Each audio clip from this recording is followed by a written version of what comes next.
guys, Michael Rashawn, your Ziegler License Coach, back with you again. Happy to be here. And if you have not, go ahead and hit that like button and don't forget to subscribe because we have new videos coming out every Friday and I don't want you guys to miss a thing. So before we get into it, what are we going to be covering today? First off, we're going to have a quick recap of last episode. Second, we're going to cover willpower. Third, how to supercharge your willpower. Fourth, Keystone Habits. What are they and how do I use them? And then lastly, closing with some key takeaways.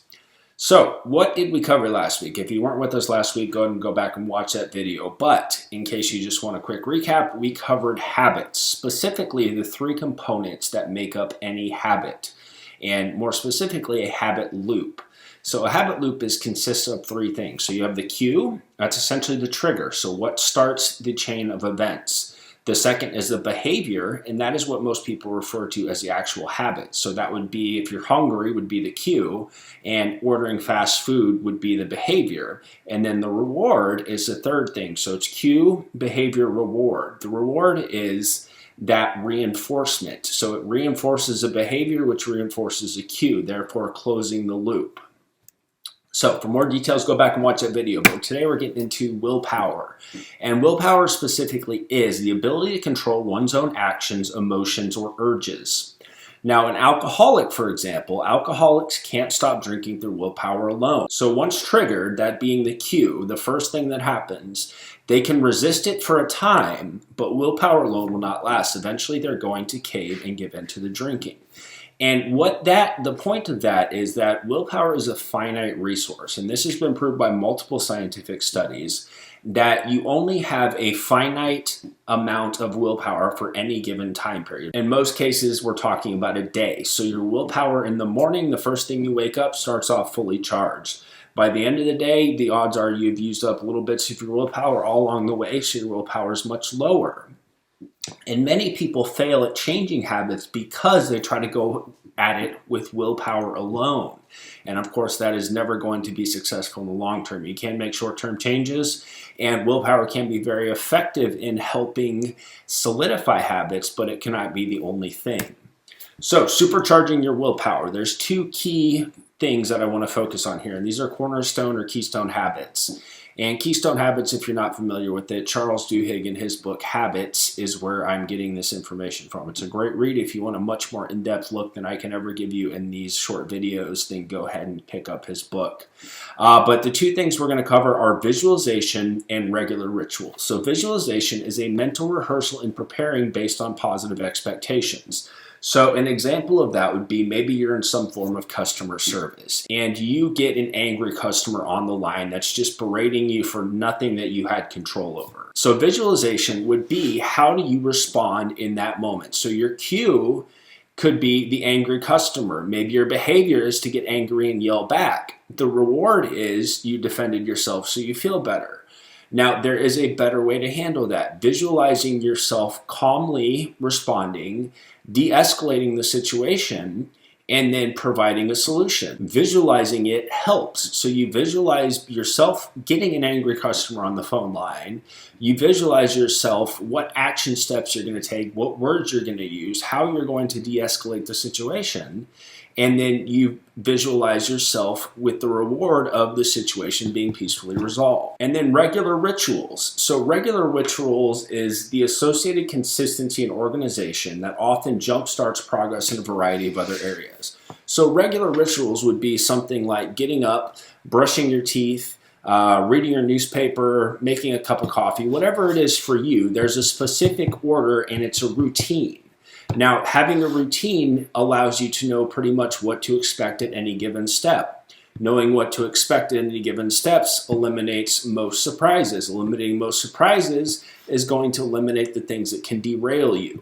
So having that rehearsed visualization as well as a regular routine in which your day or your action is performed will help you with both of those things. Now, Keystone Habits. So Keystone Habits are kind of like the bedrock. They're kind of like the cornerstone. So in a word, you could describe them as leverage.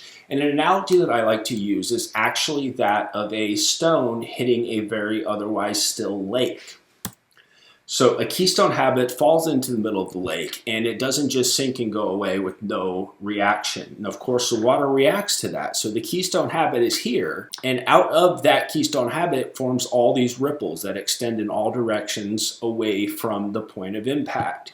And the same thing is true with keystone habits. A keystone habit is going to ripple out and have an impact on all other areas of your habit life. And the really interesting thing is sometimes keystone habits have absolutely nothing to do with the actual habit that you're trying to change.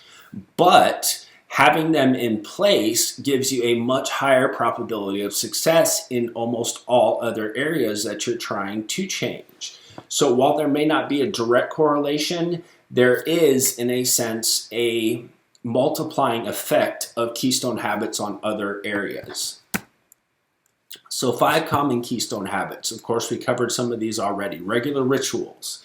Planning your day, preferably the night before. And again, these two go closely together because having a regular ritual, you start your day. How do you start your day? With whatever routine or whatever regular ritual you have, and put ending your day, planning the next day as a ritual as well. So you have a start and an end day, and then you can fill in the 2 middle pieces. Visualization, mentally rehearsing and being prepared. So again, these are positive outcomes that you're rehearsing and that you're walking through as if they were really happening inside your head. So you're giving your psyche and you're giving your subconscious something to grab onto next time that stimulus or that trigger or that cue comes along. And then these were 2 interesting ones that I threw in there. These are keystone habits as well, but specifically because we're coming into the new year here. And I would love for you guys to have a more successful start to the new year because most people change their eating habits and change their exercise habits at the beginning of the year. And sadly, most do not stick with it consistently. So having some of these keystone habits in place ahead of time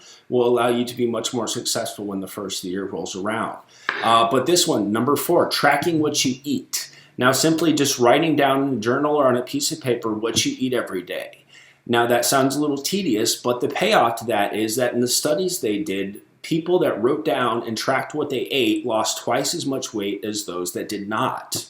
And then the other one, regular exercise. Regular exercise is a keystone habit, and that can often trigger many other areas as well.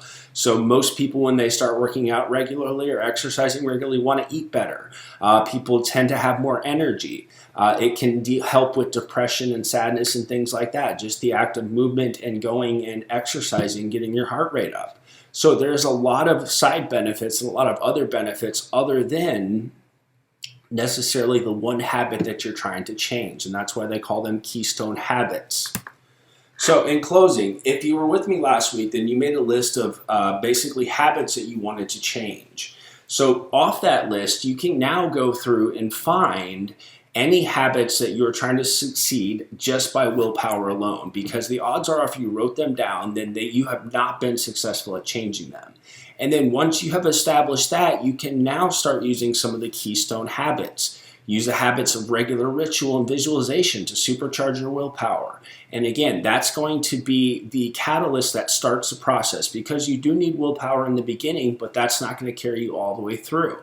So get yourself past a point where it becomes automatic and then the habit is solidified. So again, keystone habits and willpower. Willpower is a finite resource. So anything you're going to do, set up that regular ritual, set up that routine, and place your most demanding tasks, the things that require the most willpower, at the front end of that, preferably like right first thing in the morning when you wake up. That is going to give you the best chance of success over the rest of your day, because you will have accomplished the hardest tasks, the ones that require the most willpower. So you may use it up in the morning, but you will also have built that momentum by successfully completing your most difficult tasks. That's all I got for you today, guys, but hope you enjoyed it. Come back again next week. Don't forget to like and subscribe, and check out my channel for more great videos.